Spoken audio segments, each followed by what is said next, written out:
apex predator of the ocean and the swamps, hunting together. As terrifying as it sounds, it's epic, it's thrilling, a perfect moment of dread and chaos. We begin like we always do, by gathering our references. The biggest challenge in this build is going to be the scaling, getting the proportions right between the terrain and the creatures. We were able to gather some great swimming poses for our dinos. For the terrain, we are going with a shallow, rocky ocean bed. Once our reference board is ready, it's time to move to the rough blocking phase.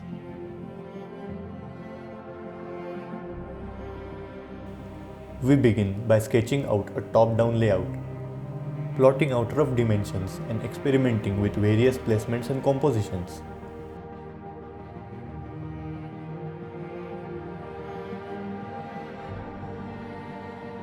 For the base, we will use a piece of MDF board.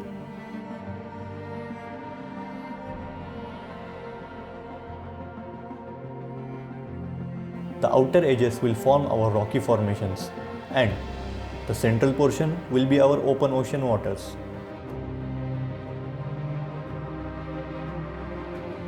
Once we finalize the silhouette, we cut and layer foam board to build up the terrain.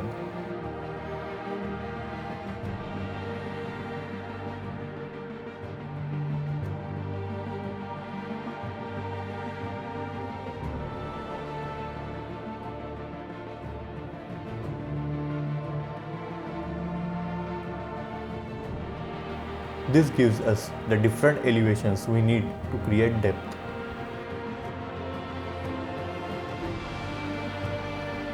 For the rocky ocean terrain, we'll use our good old dry tree bark. It's a common and freely available material that I use in most of my builds.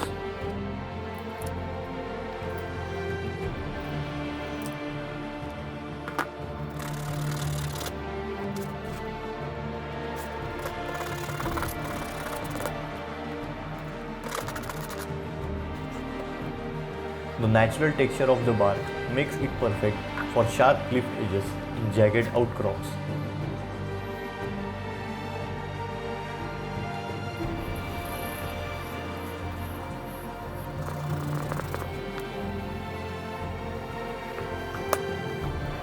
To add variation and break uniformity, we will mix in smaller pebbles and rock chunks for detail and scale contrast. Now, to blend it all together, we will use air dry clay. This helps smooth the transitions between jagged rock and flowy sand layers, giving us a seamless base. Once the terrain topology is complete, with verticality, layers, and a dynamic layout, it's time to work on the ocean floor.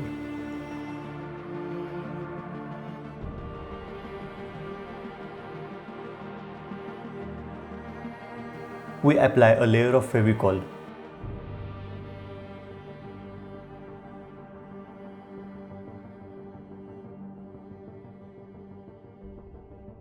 Sprinkle fine sawdust over it.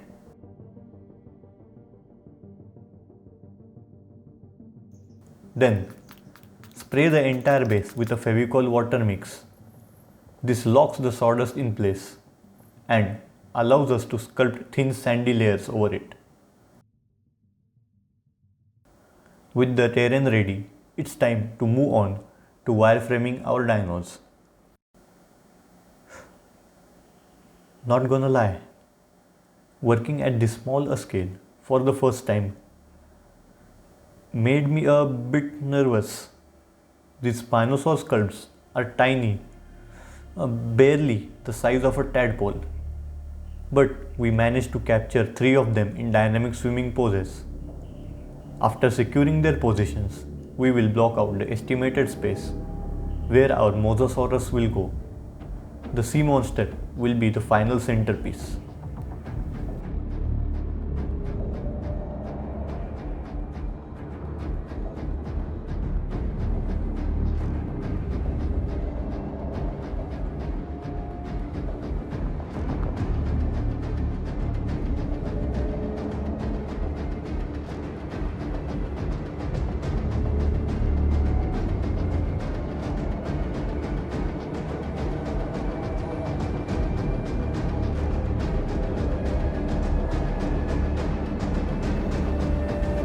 With all props in place and the first primer layer done, we start painting. For the sand, we add a few shades of ochre.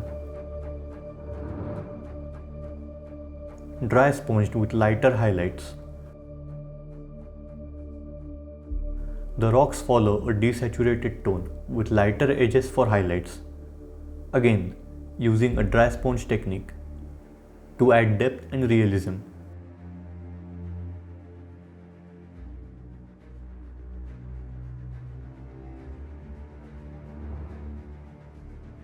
We apply a green moss tone to the rocks. The small touch makes them feel more grounded and natural in the habitat. The Mosasaurus gets a base coat of olive green,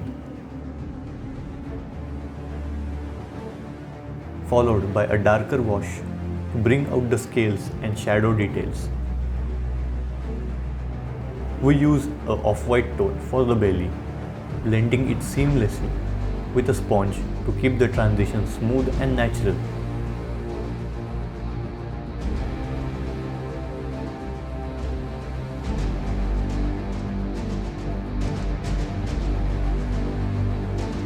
After painting in the final details and gloss highlights on the skin, our Mosasaurus is now ready, emerging from the depths, jaws wide open.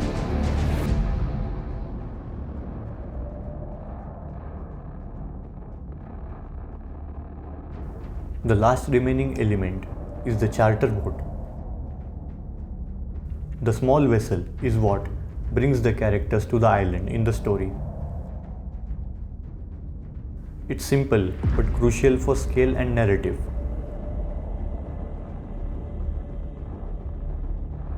Once it's painted and placed, the scene is complete in terms of props.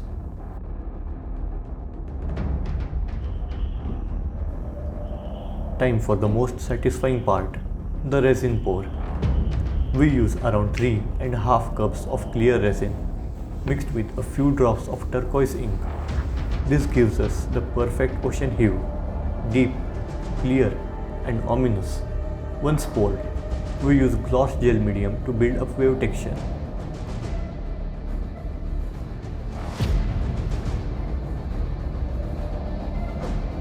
Cotton is used strategically to create larger waves and dynamic water splashes around the creatures.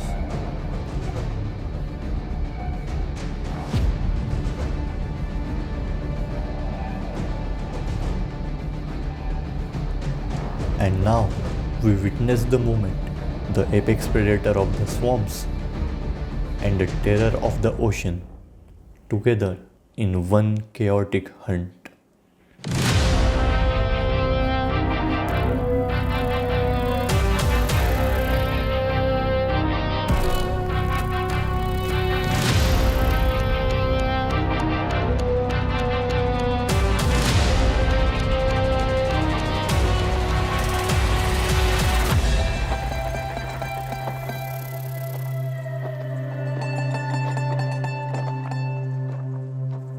If you enjoyed the process and want to see more epic miniature builds,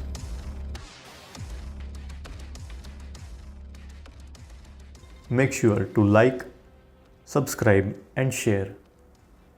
And if you have any concepts and ideas for future builds, drop them in the comments below.